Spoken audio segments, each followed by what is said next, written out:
Wani. Huh? I sent to Dr. Thomas. Okay. So it's already 3. Should we start now, Dr. Yu? Waiting for the talk. I introduced Dr. Saiful first, okay? So I call him in first. Okay. Shall I? Yeah, I think Nisha, you. Saiful I will mute myself. I will call Dr. Thomas. Then I think we start with Saiful. You okay to start? Yeah. Sure. Okay. Okay. So good afternoon, everyone. Welcome to the College of Physicians webinar series. So this month webinar will be all about AAIM, which is Advanced Acute Internal Medicine. So our first topic will be an introduction to AAIM, a virtual roadshow. We are very fortunate to have some of the most experienced consultants in the fraternity. So our esteemed speakers are Dr. Thomas, the head of service of AAIM in HKL currently, Dr. Yoon Chikin, the senior AAIM consultant in Hospital Pulau Pinang, Dr. Saiful Safwan bin Matsani, a consultant in HKL, Dr. Paras Doshi, who is in HTF Kanga, and Dr. Siti Zulfa binti Zulkifli, also from HKL. So without further ado, I'll pass the floor to Dr. Saiful. All right. Thank you, Dr. Puganisha. Okay. Welcome, everybody. So you may have not heard about AAIM. So I think what I will do first is to introduce to everyone for the next 5 to 10 minutes about our syllabus, and then I'll pass the floor to so to speak, the floor to my colleagues. Just let me share my screen.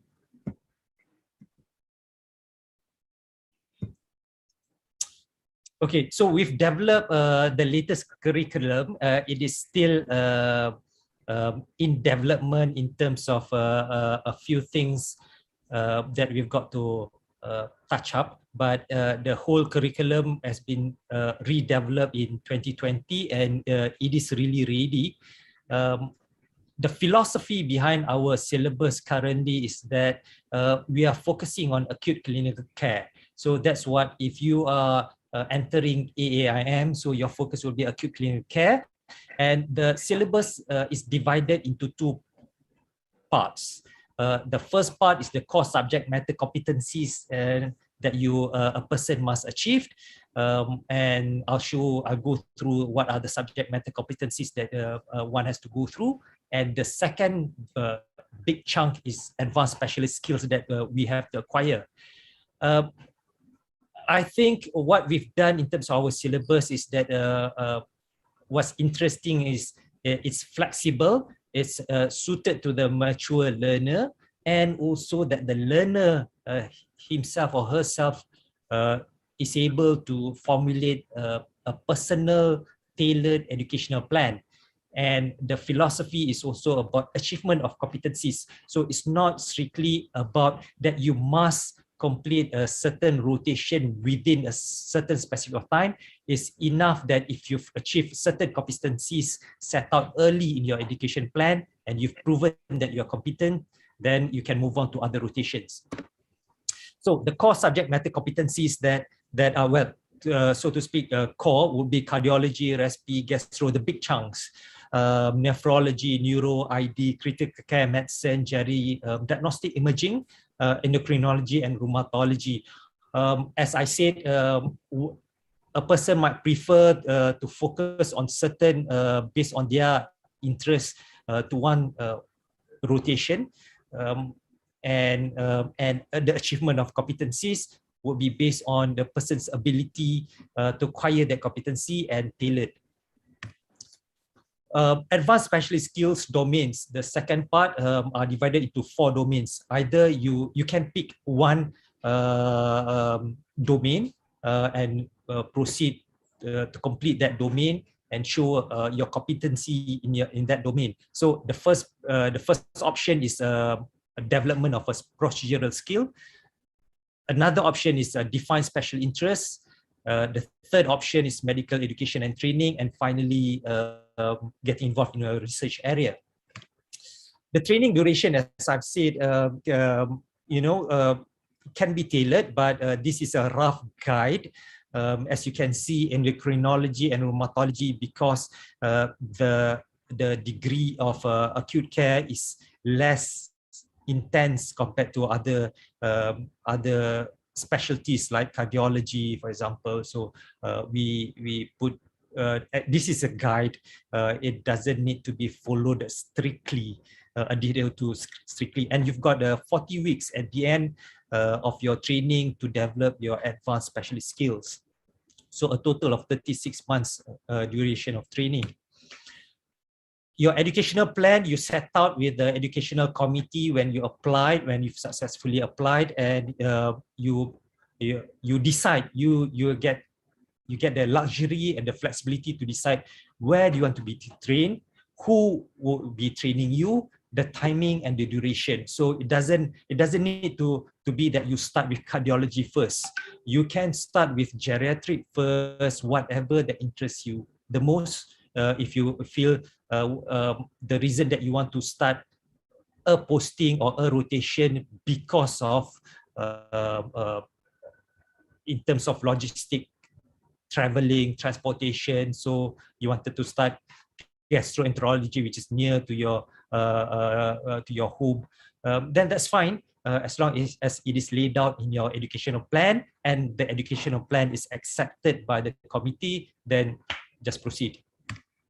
Assessment methods, we go by logbook of the core procedures. So if there are procedures, then logging the procedures. If there are rotations like infectious disease, for example, neurology, for example, which has less procedures or basically no procedures at all. So that is involving seeing patients. So you are logging in the cases that you've seen, some short discussion and summary of the cases that you've seen during your rotation. So we definitely expect quite a number that you've put down in your logbook. Workplace-based assessment, informal, and finally a narrative report at the end of your posting. And finally an exit viva on completion of training. And if you've chosen some procedural skills, there must be a show of how you would maintain the competency in that particular procedure. Examples of procedural skills that with a lot of us currently and the current trainee are going through are gastroscopy, OGDS, bronchoscopy, ultrasound, and echocardiography. Define special interests. These are topics that we've suggested in our curriculum: infectious disease, tropical medicine, neurology, intensive care medicine, and so on. You can see from the list, it goes down to clinical simulation and history of medicine. Some of these you can like palliative medicine, you can get attached to Dr. Richard, who's the Ketua Perkhidmatan of palliative care in Selayang. But there are also options to do it as an online distance learning. Some of the courses are quite expensive. It can cost up to 36,000. We are still working out a way to fund those, but there are some little that will cost less. Medical education and training is another option. For example, IMU offers one such option, but it costs about 18K, and we hope the HLP would be able to cover. I believe Dr. Thomas is working out on a way to get that funding formalized. And another option is Newcastle University, which has a campus in Malaysia that is being offered as well. And finally, research. You can either choose to do a specific research, get things published. Because this is an advanced specialist skill, it is the standard is a higher standard compared to when you are doing masters, where publication is an option, it's not mandatory. Although I know, for example, in orthopedics subspecialty training, they need to produce a thesis, and it is a mandatory criteria that their thesis must be published. So in our syllabus, we suggest that the research to be completed by the time that you've set for your exit viva, preferably published at least locally. There are courses online, and this is much cheaper for data science and health informatics. It costs somewhere in between 3,000 to 5,000 for a complete course, and which is much cheaper, and I think much more achievable, even if you have to fork out your own money first in the beginning. So that's it. I'll pass to the rest of my colleagues, and I believe from the chairperson that the question and answers session will be at the end when everyone has presented. Is that right? Yes, Dr. Saiful. Yeah. Q&A will be at the end.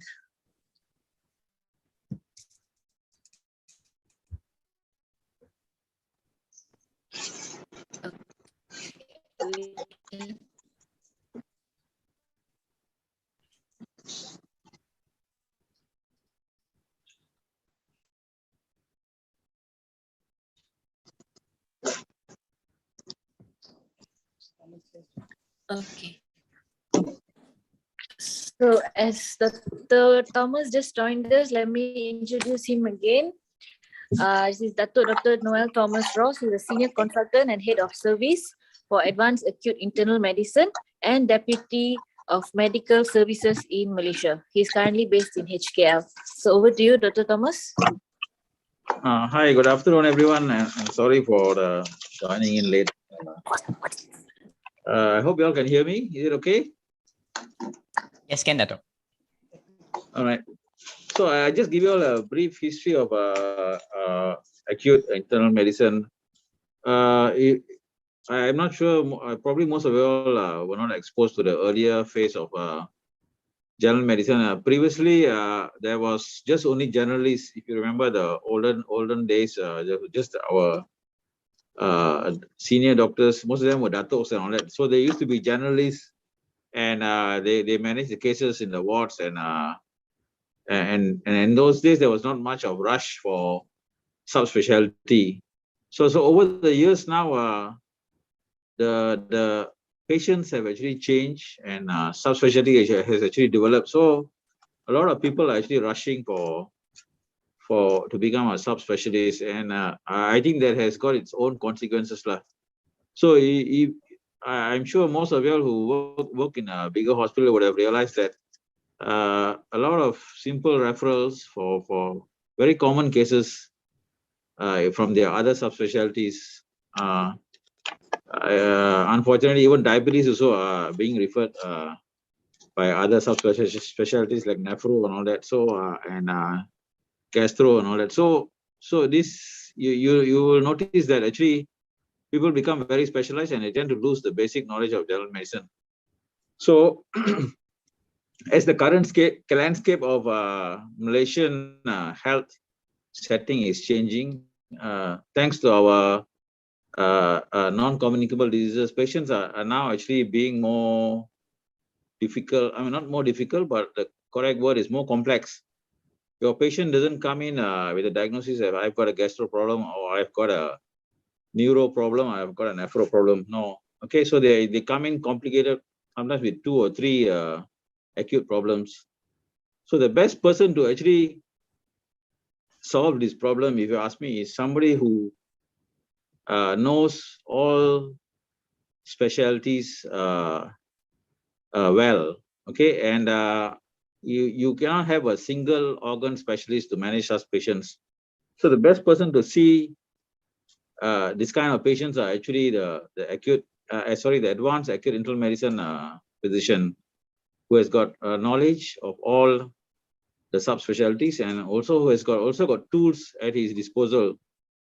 So the second thing we can do, we can make a quite accurate diagnosis. Okay, the second thing we can do is we can actually use our skills in example echocardiography or endoscopy or even ultrasound to get an even faster diagnosis. So the patient ends up getting a proper correct diagnosis and a shorter length of stay, as you will see in the later speakers will actually kind of demonstrate.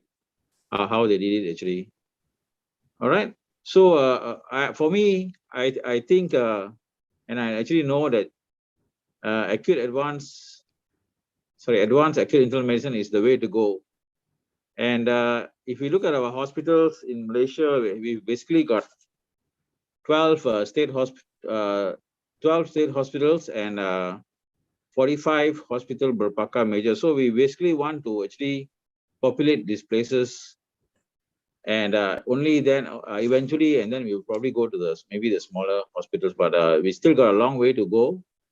So 12 plus 45 is actually 57. So at the moment, our numbers are only 20, 22. All right, still, so we are not even halfway actually through the mark actually. And I hope a lot of y'all or more of y'all will actually take advanced acute internal medicine as their subspecialty of choice. For this year, we have 5, but we have not interviewed them, so we hope all the 5 will get in to the training program. All right, so that's all I have to say, Dr. Yun. Back to you. Yeah, thank you, Thomas. I think next, I think we will be a small sharing session. I think I'd like to invite some of our consultants who to share experience, because this is a very new, it's a young specialty, and we like to ask us. I think next is actually ask Dr. Siti Zulfa. Actually, Dr. Zulfa is an AAIM consultant currently based in Hospital Kuala Lumpur. She did her undergraduate, started off in UK, then after returning to Malaysia, joined HKL and later pursued AAIM. Has been in KL since that. Currently, she's managing the medical high dependency ward. Her special interest is, I think, as we mentioned earlier, AAIM has a few unique features, as Dr. Saiful mentioned. And her special interest is actually preventive medicine, especially the impact of lifestyle to diseases. I think I'd like to invite Dr. Zulfa to share her experiences. Thank you, Dr. Yun. Hi, everyone. And good afternoon. I think I'll start off with, I'm just going to talk about my experience being an AAIM consultant. Earlier on, Dr. Thomas and Dr. Saiful had given a very clear and concise introduction to what AAIM is. I'm sure a lot of you here, some of you may not be aware or may not have heard of advanced acute internal medicine. So I think that introduction given to you have given you added some light into your understanding of what we do, what we are and what we do. So as for me, I pursued advanced acute internal medicine because of what mentioned by Dr. Thomas. Like I like internal medicine, and the thought of doing focusing on one particular specialty when you're doing a subspecialty and then foregoing some, or if not most, of the knowledge gained during doing general medicine, and that thought is very off-putting to me, because I feel that there is a need to maintain some general physicians to manage some complex cases that usually is neither here nor there.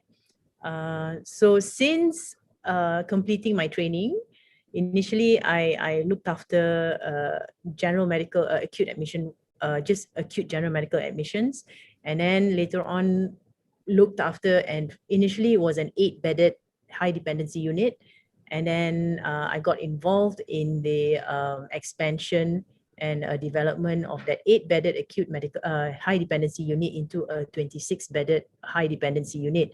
But of course, I can't take full credit for that. A lot of credit goes to the hospital administrators for their support, and of course, COVID-19, as you all know, because after COVID-19, we had a lot of budget to expand and do a lot of things. So thanks to COVID-19, we managed to get our 26-bedded high dependency unit. But my actual interest is actually, like what Dr. Yun said, is actually preventive medicine. So I started even before I completed my advanced acute internal medicine. I've already started a lifestyle clinic, or what we call it obesity clinic, because if we call it lifestyle clinic, then it doesn't fit in anywhere in general medicine. So we call it obesity clinic. But actually in actual fact, that's where we see patients, most of them, well, all of them, they've got problem with they're obese, and they've got all these comorbidities associated with obesity. So in actual fact, I feel that they are actually preventive medicine. Sorry, phone call. Okay.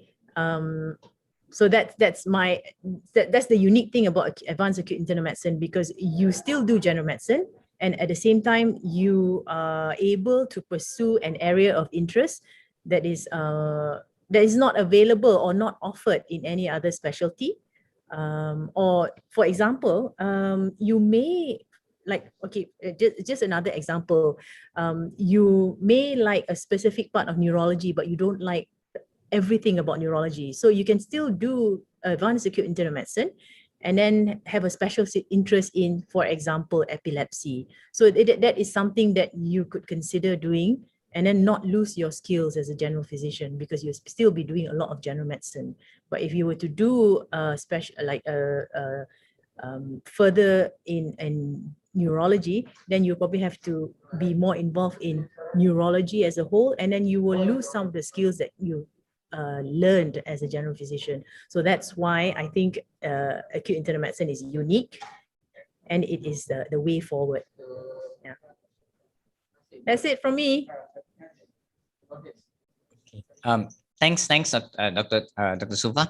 I think I would like to invite Dato Sri Paras. I think Dato Sri is actually currently a consultant AAIM in Hospital Tuanku Fauzia Kangar.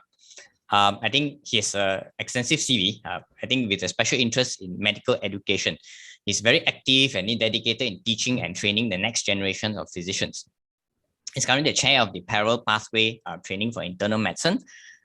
He's also the vice president of the College of Physicians Malaysia, and also the joint representative for the Royal College of Physicians Ireland. I think I'd like to invite Dato Sri to share his experience and journey. Hi, thank you very much, Dr. Yoon. Thank you very much to the College of Physicians for giving us a chance to showcase AAIM here. For those of you who are not familiar with advanced acute medicine, everyone is worried about something that's new, and everyone is worried about something we do not know. And it's usually the fear of the unknown that scares most of us. So my story started at the same time as Dr. Thomas, Dr. Zulfa, Dr. Yoon. We took the plunge into the unknown in 2009. We weren't really sure what we were getting into, but what we knew at that time was that internal medicine was very colorful, and we liked the colors.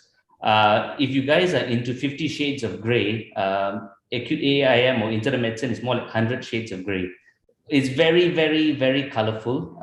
There's so much in internal medicine that we like. We liked OGDS, we liked gastro, we liked neuro, we liked nephro, but we didn't like any field that deep so that you lose sight of the forest. So when you look into the leaves, you lose sight of the forest. So we like the general feel of advanced acute internal medicine. And there were many skills that we were able to develop. We were able to do OGDS. We love doing bedside ultrasound. It allows us to make a diagnosis very quickly. And the best part about acute medicine is that you can train where you are. So we were able to go to the best places to learn. We were able to go to University of Malaya. We could go to IGN. We could go to Sungai Buloh. And you can basically train under the people who you want to learn from, the toko-toko. So it's very interesting because in acute medicine, it's andragogy, it's candidate driven. You guys choose what you like to learn. So if you're very interested in endocrinology, you can spend an extra 6 months, 9 months doing endocrinology. And along the way, of course, you will be able to pick up any other special interests that you have. So for me, I found that I really enjoy medical education. So it's basically allowing me to focus on the parallel pathway for internal medicine. And along the way, I am also doing my postgraduate master's from Cambridge in medical education. So it basically, there is so much that you can do when you are in acute internal medicine, because you don't have to stick to a boundary. You choose what interests you, because you're going to be doing this for the balance 30 years of your life after you finish MRCP, blah, blah, blah. And of course, if you don't get an MI at 40, 45 and you live till 60 and retire, you have 30 years of working. So that 30 years of working, you want to make sure that you're doing something that excites you every day. And in acute medicine, basically, you are able to choose something that excites you every day. If in case you're wondering, what do we do for acute medicine? What do we do? We are like basically like general medicine consultants, as Dr. Thomas had mentioned. So basically, we are basically able to make procedures leaner. We are able to bring big cost savings when required. So I'll just share 2 slides of what can be done in a remote place like Kanga. So this is so basically we had this. So this is an initiative that we basically had at Hospital Kanga. So basically we had it's called PUMA. It's the word PUMA stands for Planning Unit for Medical Admissions. So basically at PUMA, basically you can see here that we are basically seeing all the admissions that come in from ED. For this, I have to thank Dr. Azhar, I think, and also HKL. We were doing something similar like this, and it's been done in Malacca as well. Basically, we look through the admissions. We save when we see how many discharges are happening. And you can see that just as a short while, we were able to get 68% of patients discharged to a rapid review clinic, meaning that patients from ED were not going into the ward. And that translated to major cost savings without requiring extra manpower. So that was something that we were able to do very easily. So just in a short span of time, sitting in the acute medicine department, setting up a medical admission unit, it allows you to basically make cost savings and basically save even more money for your hospital at the same time while doing what you like to do, which is internal medicine. And this is just something that we managed to do in the ward. By applying acute medicine and involving a bedside ultrasound.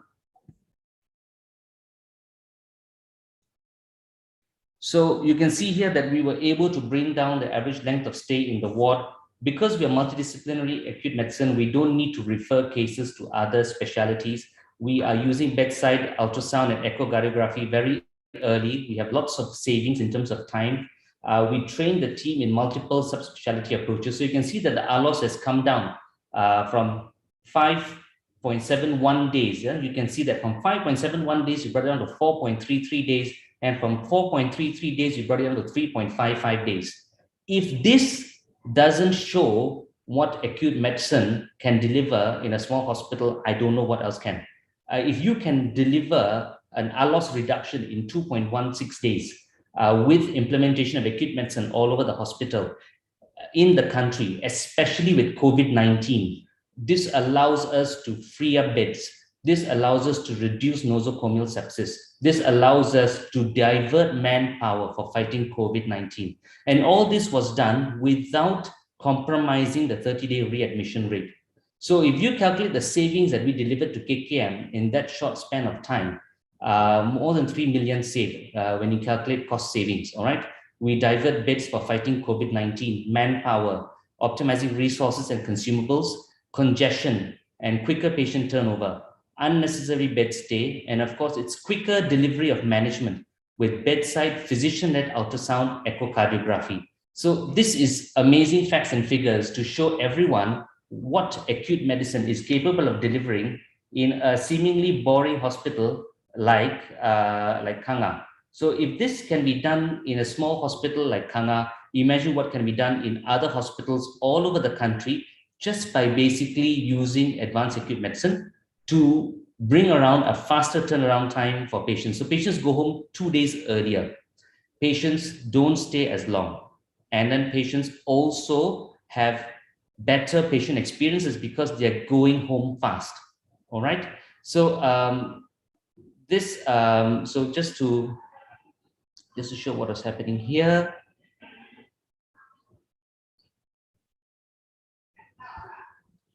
Right, last part.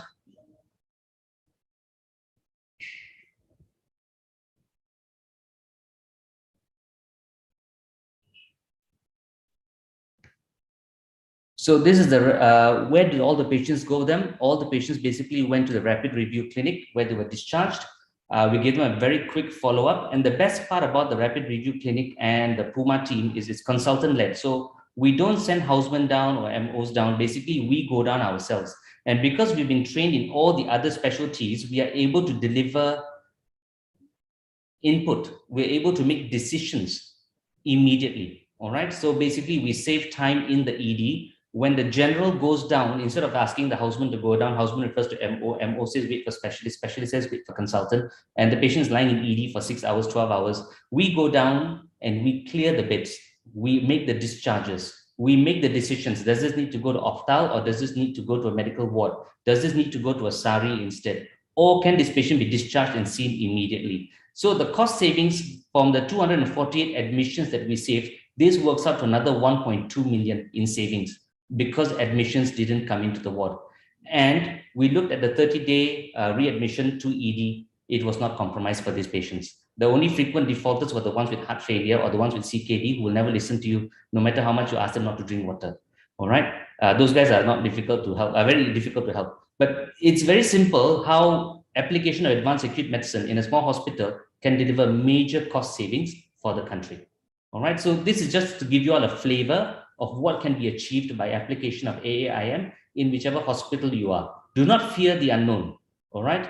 Do not be like Luke Skywalker. Feel the force.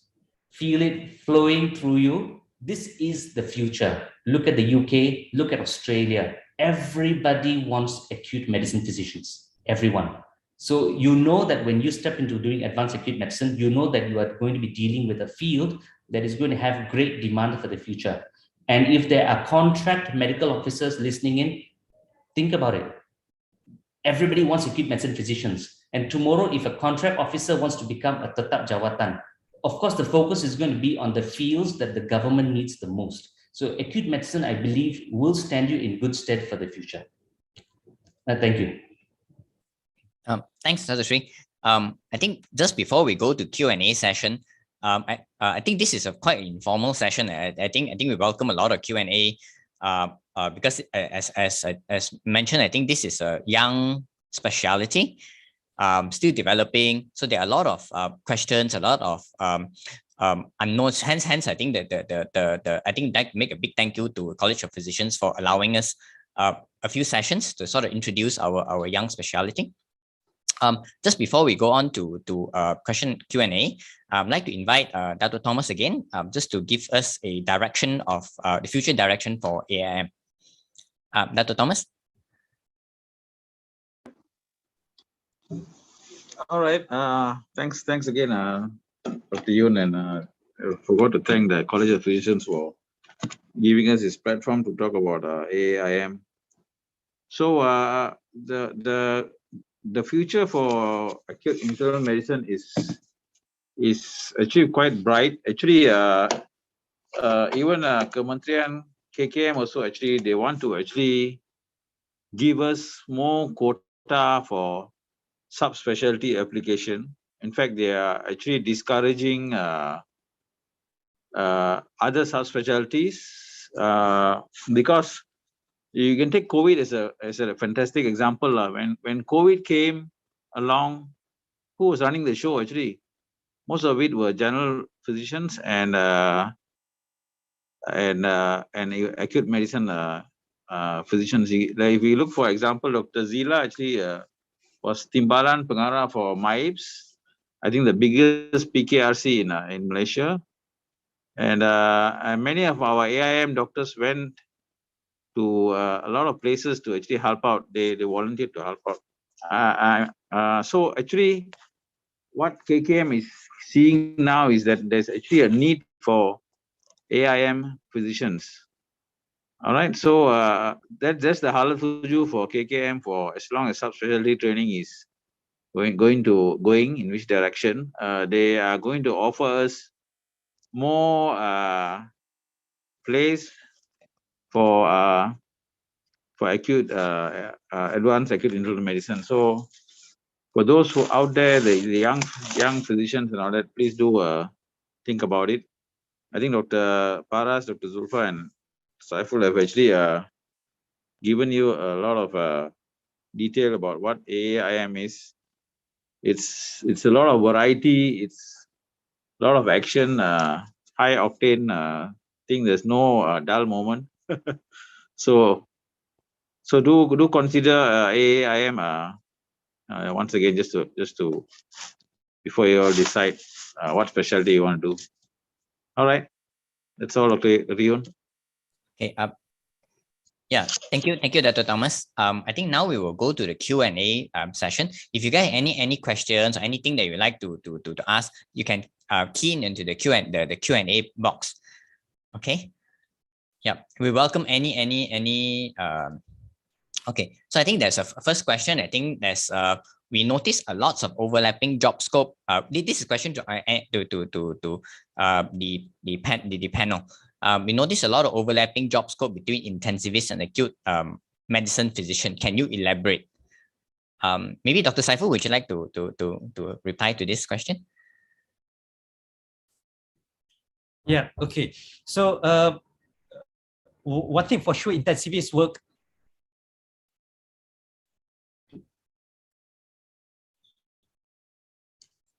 Yeah, sorry, Dr. Saiful? Yeah. Sorry, the line got cut off just now. So one thing for sure, intensivists work in ICU setup. That's where they are located. Whereas we acute internal medicine physicians are within the medical department. So our location will be located in our acute medical wards, our high dependency wards, and also our medical admissions unit or acute medical unit or acute or short stay units, whatever that's appropriate to a particular medical center. And in terms of referrals, covering the emergency departments to facilitate the treatment, management, and care pathway for medical admissions to get into the ward whilst they are down there in emergency department. So that's our role, that's our location.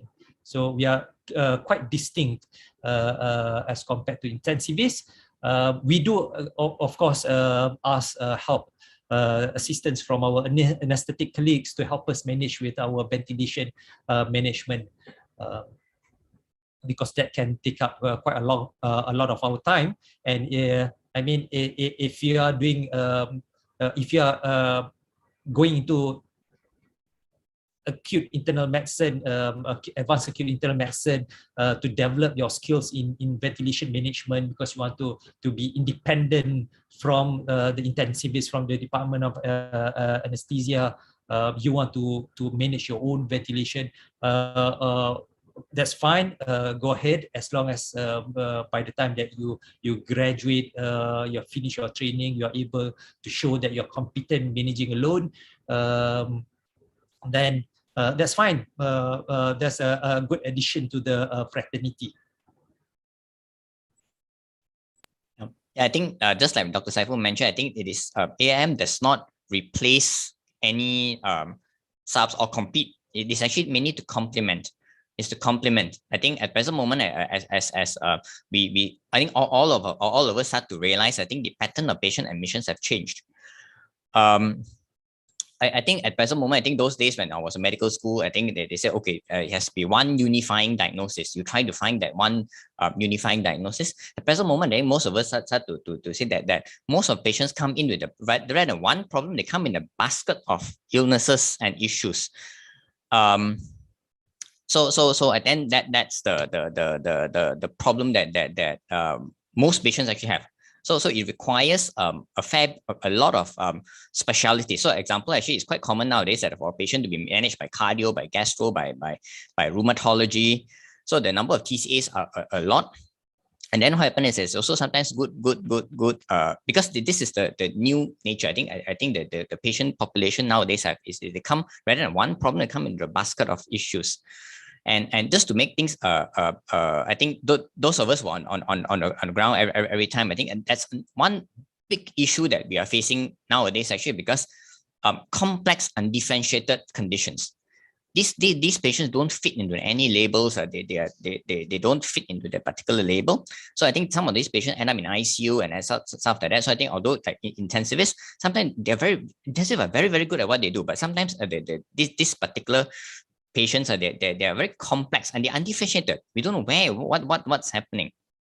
So I think that's one of the roles of acute medicine, because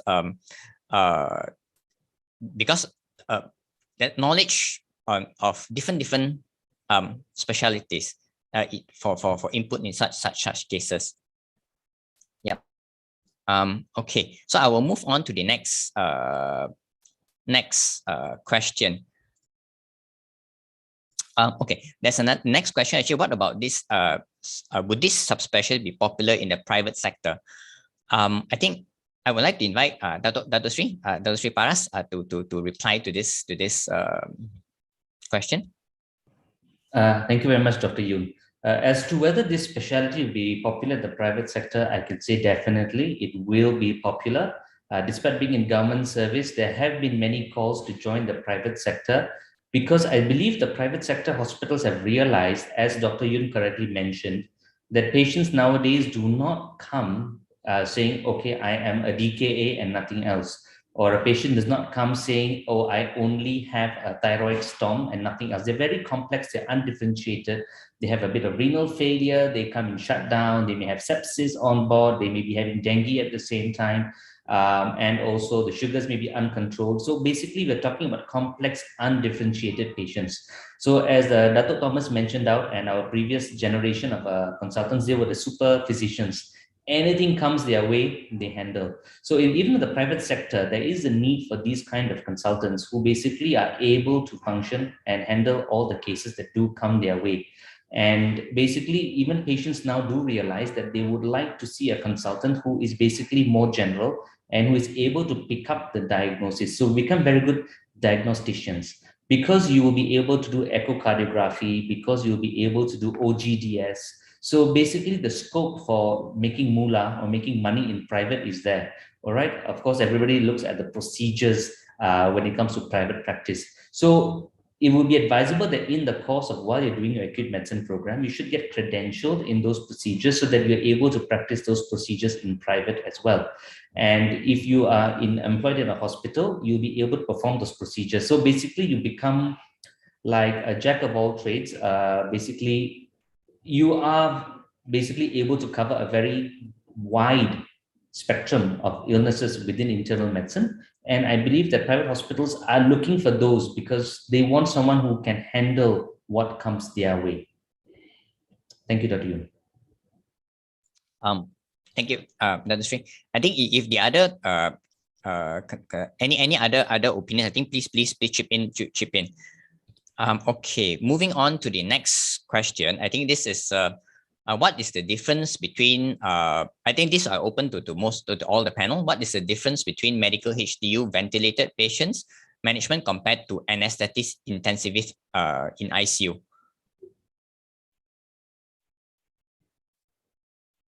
Shall I answer that? Sure. Yeah. Thank you, Dr. Sufa. Yeah, okay.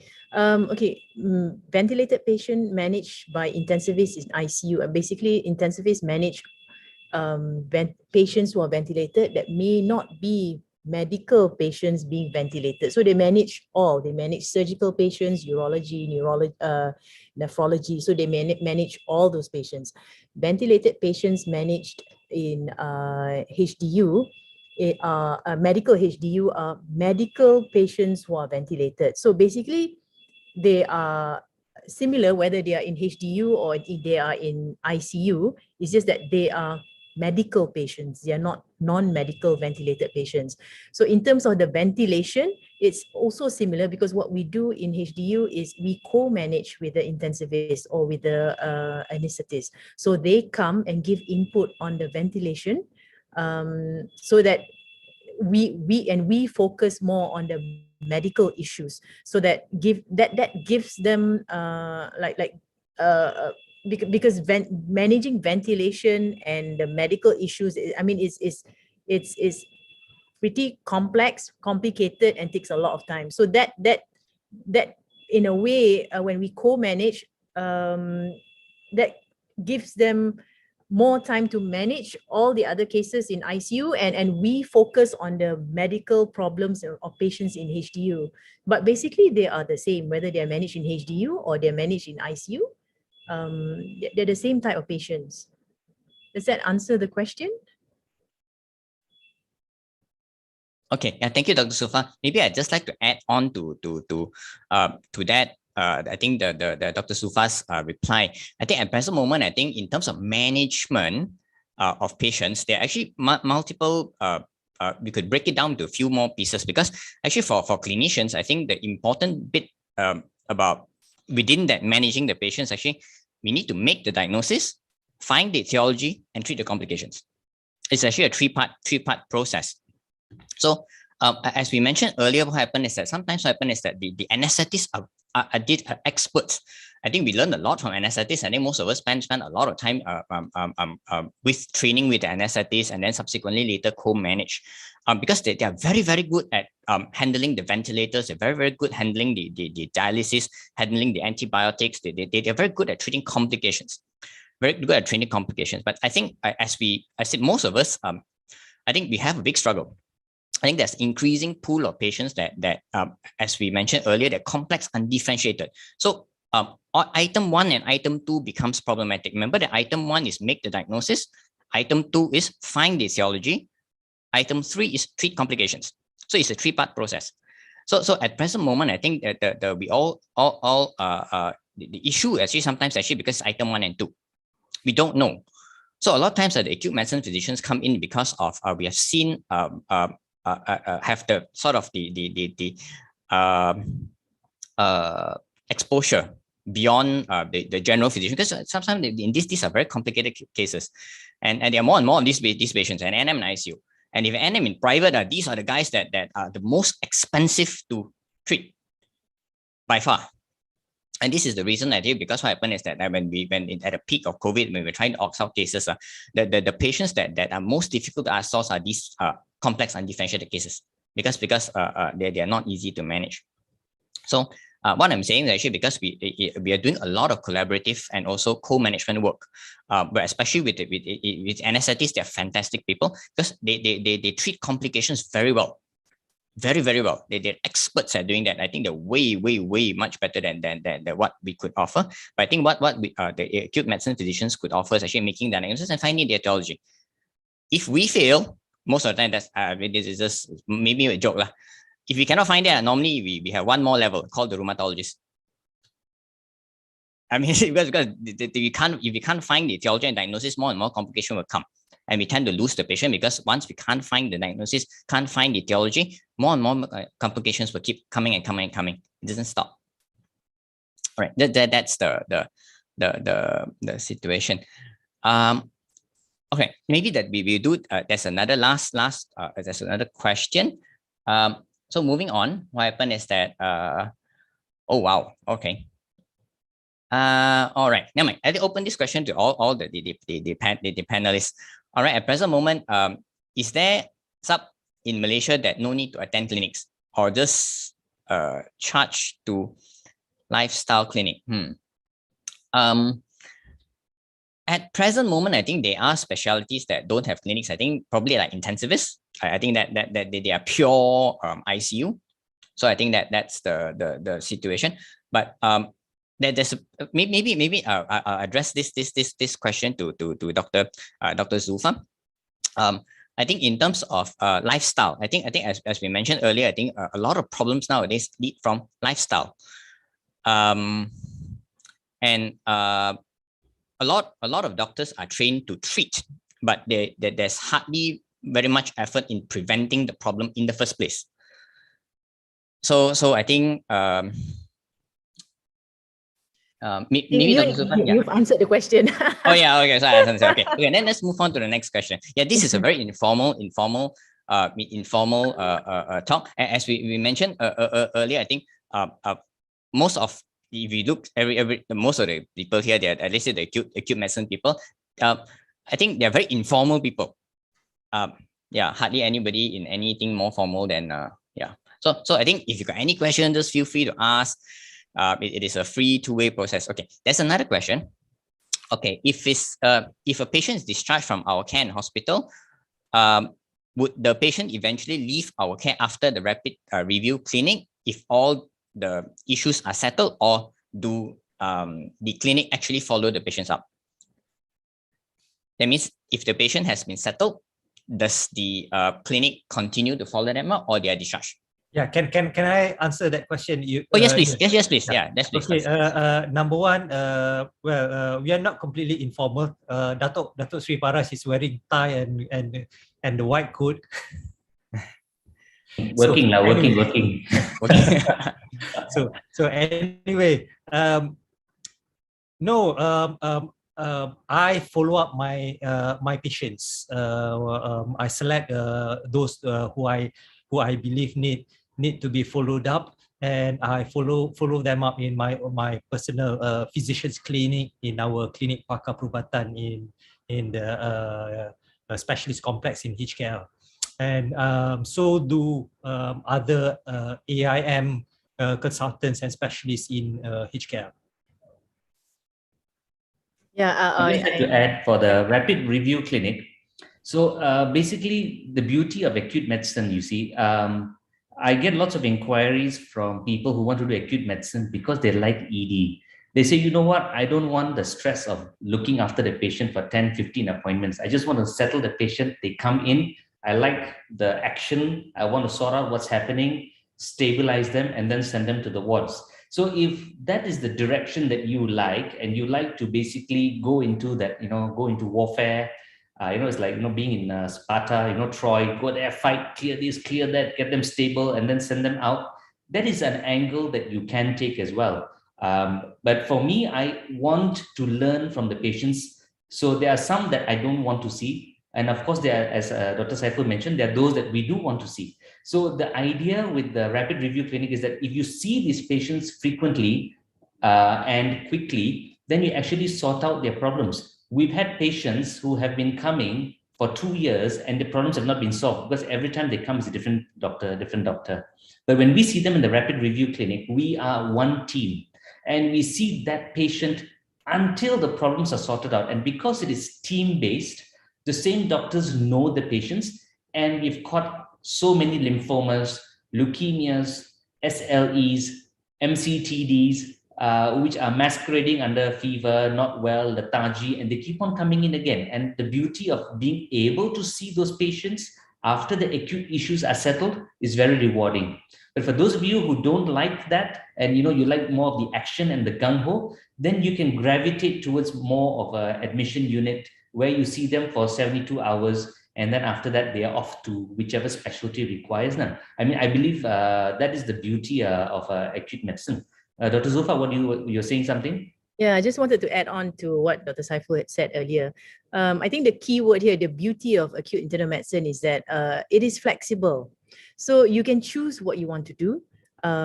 So for Dr. Saiful and for myself, we do follow up patients and we do run a general medical clinic for patients that we see in the wards, and we would like to follow them up because we have a plan, and we want to follow up on that plan, and we want to make sure that that plan follows through. So we do have our own general medical clinic. And for Dr. Saiful, he's got several sessions a week, and I've got only one session per week. But on top of that, I also run that lifestyle clinic, but that's just a special interest. So yes, we do run clinics. So, sorry, Dr. Yun, can I just add? Oh yes, Doctor. Yeah. So basically, there is no 100% rule. You don't follow up your patients at all because it's called acute. It's not like that. I myself actually have got a very huge heart failure clinic, and we actually I think many physicians out there, I think you all also will realize that heart failure is actually another pandemic also actually, like COVID. So we are seeing many patients, we get them well, but at some stage we settle all the problems, we settle the etiology. Like example, if it's coronary artery disease, we refer to a cardiologist. If it's a valvular problem, we again refer to cardiologist and settle it. And then we have to let them go because the clinic becomes very heavy for us. So what I'm saying is just that it's not 100% thing that you must follow up all your patients. It's up to you and your setting. Yep. Thanks. Dr. Sri Paras, you have anything to add to that? No, as Dr. Thomas mentioned correctly, I think it's fantastic. Acute medicine, you choose what you want to do, and basically we cannot compare what's happening in Johor Bahru and what's happening in KL or what's happening in Penang. And the needs are very different for someone who may be in Sabah, Sarawak. Maybe someone in Sabah, Sarawak will be seeing a lot of malaria, and you can actually then gravitate into seeing a malaria patient. You may not see that malaria patient under follow-up. You solve the acute problem and then they're out. So as to whether you see them, I believe one of our AIM consultants, I think Dr. Carmen, she likes the action. She likes, to settle patients quickly. I think Dr. Rachel, our new trainee from Sarawak, also likes action. They like to solve the problem, get it settled, and then, out with it. So you can gravitate into whichever field motivates you and whichever field you feel that you can contribute the best.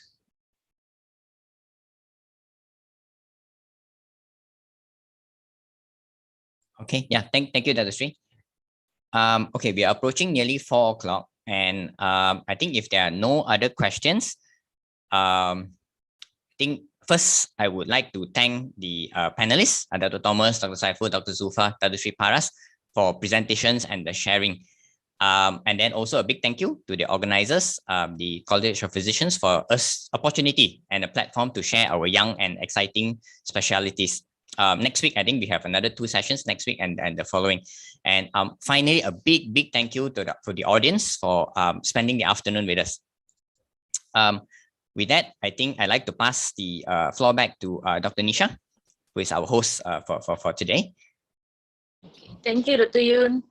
So thank you, everyone. Thanks our consultants for the very fruitful session today. I hope everyone is more familiar with this upcoming subspecialty. So please join us next week for the next topic, which is perceptives and experience of AIM physician in the improvement of patient